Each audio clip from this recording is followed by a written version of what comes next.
कहा जा रहा है कि 21 जगहों पर लाउड स्पीकर लगाकर चौराहों पर लगाकर हनुमान चालीसा पढ़ाई जाएगी और वक्त भी वही है जो अजान का वक्त है। लेकिन हालांकि बजरंग दल के जो लोग हैं वो थोड़ा अलग राय रख रहे हैं। बजरंग दल के जो संयोजक हैं उनसे ही बात करते हैं। आप अलग राय रख रहे हैं, क्या विरोध कर रहे हैं? देखिए, बजरंग बल हरिगढ़ हनुमान चालीसा के विरोध में तो हो ही नहीं सकता, ये तो संभव नहीं है। और मेरा तो ऐसा मानना है कि इस देश में जितना भी हिंदू युवा है उसको दिन में कम से कम 10 बार हनुमान चालीसा पढ़नी चाहिए। लेकिन मैं एक बात कहना चाहता हूँ आपके चैनल के माध्यम से, ये देश में, पूरे देश में एक मीडिया ट्रायल हो रहा है हनुमान चालीसा वर्सेस अजान, जो लाउड स्पीकर पर हो रही है।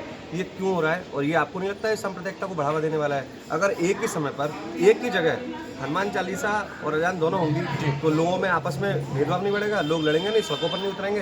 तो क्या इस देश को अराजकता की ओर ढकेलना चाहते हैं हम लोग? जब इस देश के सर्वोच्च न्यायालय ने ये स्टेटमेंट दे दिया कि 100 डेसिबल से ज़्यादा का साउंड किसी भी धर्मस्थल पर नहीं बजेगा, चाहे वो मंदिर हो, मस्जिद हो, गुरुद्वारा हो, चर्च हो, कुछ भी हो, तो 100 डेसिबल को जो आदेश इस देश की सरकारों ने दिया है या न्यायालय ने दिया है, उसको सरकारें देश की और इस देश का प्रशासन मनवा क्यों नहीं पा रहा है? अब क्यों नहीं मनवा रहे? अब जो आप सवाल कर रहे हैं, अगर आप कह रहे हैं कि उसको मनवाने की बात की जा रही है तो आदेश आ गया, अब ये विवाद शुरू हो गया।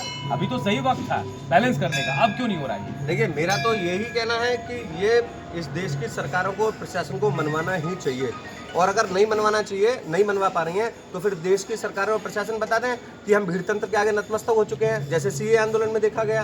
क्योंकि इस देश की जो जिहादी शक्तियां हैं, उन्होंने इस देश की सरकारों को और इस देश के संगठनों को, जो इस देश और राष्ट्र की बात करते हैं, मुझे कहने में इतना सा भी गुरेज नहीं है, उनको बिल्कुल सड़क पर लाकर रख दिया है। तो बजरंग दल क्या करेगा? मनवाने की कोशिश करेगा? देखिए, बजरंग बल तो न्याय संगत बात करेगा, क्योंकि हम लोकतंत्र में श्रद्धा रखते हैं। तो जब तक इस देश के अंदर लोकतंत्र है, हम लोकतंत्र की बात करेंगे। और हम हनुमान चालीसा के विरोधी नहीं हैं, लेकिन इस देश में शांति व्यवस्था रहे, हम इसके पक्षधर हैं।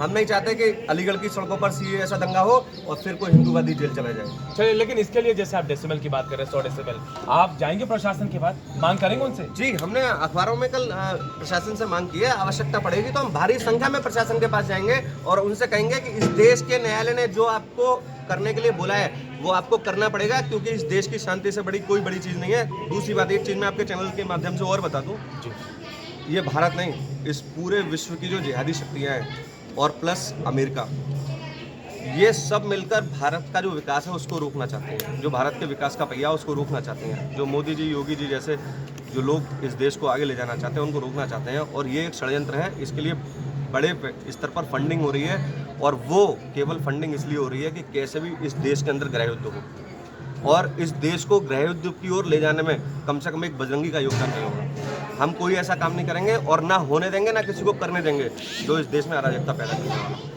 तो देखिए, एक तरफ जो लाउड स्पीकर का विवाद शुरू हुआ है उस पर बजरंग दल अपनी अलग राय रखता है। वो उसका विरोध तो नहीं कर रहे हैं, लेकिन ये कह रहे हैं कि जो मानक तय किए गए हैं सुप्रीम कोर्ट या कोर्ट की तरफ से, उसके तहत इस सेमी डेसिमल को इसको कम किया जाए और उसके तहत अजान बजे या फिर अजान का जो अनाउंस होता है वो हो या फिर हनुमान चालीसा पढ़े, उनसे इन्हें कोई फर्क नहीं पड़ता। लेकिन जो मानक है वो तय होने चाहिए। अलीगढ़ से रिपब्लिक भारत के लिए अनूप कुमार की रिपोर्ट।